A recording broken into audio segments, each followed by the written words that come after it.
नमस्ते, स्वागत है आपका मिश्रित माया में। कभी कभी ऐसा होता है कि हमें सब्जी खाने का मन नहीं होता है, तो हम सोच में पड़ जाते हैं कि आज क्या बनाएं।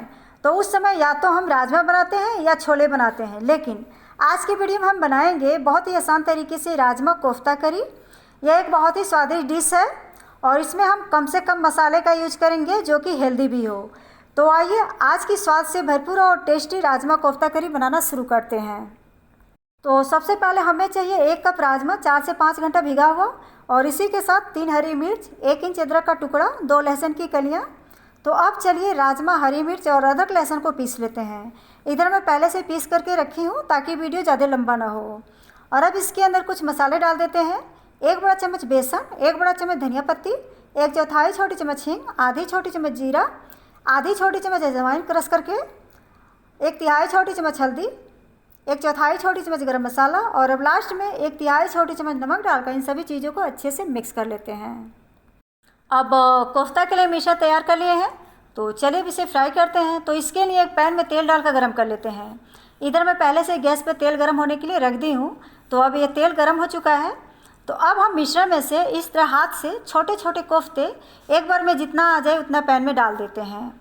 और अब पैन को थोड़ा इस तरह से हिला देते हैं ताकि तेल कोफ्ते के ऊपर तक चला जाए और ऊपर वाला हिस्सा भी थोड़ा पक जाए। और अब इसे अलग पलट कर दोनों साइड से गोल्डन ब्राउन होने तक फ्राई कर लेते हैं। अब ये कोफ्ता फ्राई हो चुका है, तो इसे निकाल कर पहले बड़े वाले झारे में रख देते हैं ताकि जो इसमें का जो एक्स्ट्रा ऑयल है वो पैन में चला जाए। अब इस कोफ्ते को एक प्लेट में रख देते हैं और अब इसी तरह से हम बाकी कोफ्ते को बनाकर फ्राई कर लेते हैं।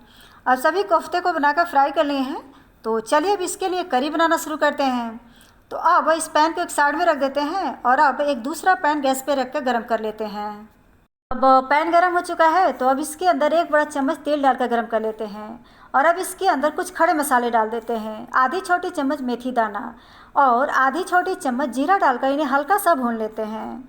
अब मेथी और जीरा हल्का भून गए हैं, तो अब इसके अंदर एक मीडियम साइज़ का प्याज बारीक कटा हुआ डाल देते हैं। और अब इसी के साथ डाल देते हैं 2 से 3 हरी मिर्च बारीक कटी हुई, और 1/4 छोटी चम्मच हींग डालकर प्याज को हल्का ब्राउन होने तक भून लेते हैं। अब 1 छोटी चम्मच अदरक लहसुन का पेस्ट डालकर इसे भी चलाते हुए थोड़ा सा भून लेते हैं। और अब इसके अंदर 1 कप टमाटर का पेस्ट डालकर इन्हें अच्छे से मिक्स कर लेते हैं। और अब इसके अंदर कुछ और मसाले डाल देते हैं। आधी छोटी चम्मच कश्मीरी लाल मिर्च पाउडर, 1 छोटी चम्मच मिक्स मसाला या किचन किंग मसाला, ये मेरा होममेड मसाला है। इस करी के अंदर हम कम से कम मसाला डालेंगे ताकि ये थोड़ा हेल्दी और टेस्टी भी हो। आधी छोटी चम्मच हल्दी पाउडर, और अब लास्ट में स्वाद अनुसार नमक डालकर इन सभी मसालों को अच्छे से मिक्स कर लेते हैं। और अब इसे चलाते हुए तब तक पकाएंगे जब तक कि मसाले के ऊपर तेल तैरना शुरू न कर दे। अब इसके अंदर कसूरी मेथी डालकर मिक्स कर लेते हैं ताकि मसालों के साथ ये भी पक जाए। ये देखिए, जब इस तरह से मसालों के ऊपर तेल दिखाई देने लगे तो समझ लीजिए कि मसाला अब अच्छे से पक चुका है। अब इसके अंदर गर्म पानी डाल देते हैं। आपको कितना मोटा या पतला करी को रखना है उस हिसाब से पानी डालें। मैं इसके अंदर 2 कप पानी डाल रही हूँ। और अब इसे कवर करके 2 से 3 मिनट पका लेते हैं ताकि करी थोड़ी गाढ़ी हो जाए।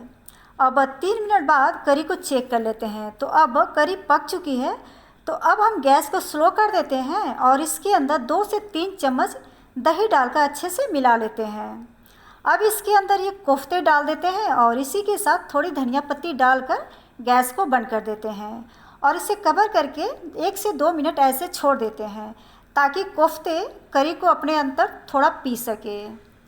अब चलिए 2 मिनट बाद इस कोफ्ता करी को एक बाउल में सर्व कर लेते हैं और अब इसके ऊपर से थोड़ा धनिया पत्ती से सजा देते हैं। तो लीजिए, बिल्कुल चटपटा सा टेस्टी राजमा कोफ्ता करी बनके तैयार है। आप इसे रोटी, पराठा, चावल के साथ आनंद ले सकते हैं। उम्मीद है आपको ये मेरी कोशिश ज़रूर पसंद आएगी। आप भी अपने घर पर एक बार इस कोफ्ता करी को ट्राई ज़रूर करें और अपना अनुभव कमेंट बॉक्स में शेयर करें, और साथ में ये भी बताएं कि आप अगले वीडियो में कौन सा डिश देखना पसंद करेंगे। मैं उसे बनाने के लिए पूरी कोशिश करूँगी। बहुत बहुत धन्यवाद आपका अपना कीमती टाइम देने के लिए। मिलते हैं फिर एक और नई डिश के साथ। तब तक के लिए नमस्ते।